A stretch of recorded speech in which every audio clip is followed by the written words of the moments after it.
തീർച്ചയായിട്ടും നല്ല കാര്യം തന്നെയാണ്. അതിനെതിരെ മുഖം തിരിക്കേണ്ട കാര്യമില്ല. നമ്മളിപ്പോൾ ഈ ലഹരിയൊക്കെ ഏറ്റവും കൂടുതൽ വിൽക്കപ്പെടുന്നത് എവിടെയാണ്?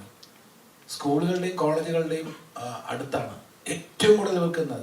ചില കടകൾ, ചില കോഡ് ഭാഷകൾ, കൈ ഇങ്ങനെ മുറുകെ പിടിച്ചാൽ ഉണ്ടെന്ന് അർത്ഥം എന്നൊക്കെ പറഞ്ഞിട്ടുള്ള കോഡ് ഭാഷകൾ വരെ ഉണ്ടെന്നാണ് പറയുന്നത്.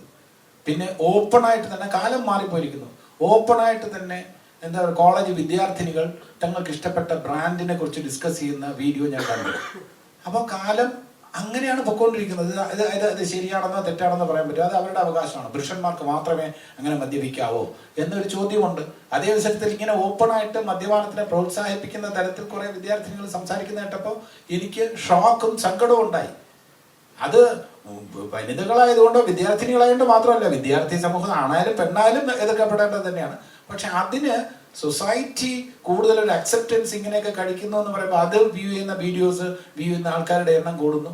അപ്പം മൊത്തത്തിൽ എങ്ങനെയൊക്കെ ഇതിനെ തടസ്സപ്പെടുത്തി അല്ലെങ്കിൽ ഇതിനെ ബ്ലോക്ക് ചെയ്ത് ഇത് ഒഴിവാക്കാനുള്ള എന്തൊക്കെ നീക്കങ്ങൾ ആരൊക്കെ നടത്തിയിരുന്നാലും അതിന് നമ്മളെല്ലാവരും പിന്തുണ രേഖപ്പെടുത്തണമെന്ന് തന്നെയാണ് എൻ്റെ അഭിപ്രായം. കാരണം അലാമിംഗ് റേറ്റിലാണ് ഈ കൊലപാതകമൊക്കെ പോകുന്നത്. ഓരോ ദിവസവും രാവിലെ കാണുന്നത് വെട്ടിക്കൊന്നു എന്നുള്ളതാണ് കാണുന്നത്.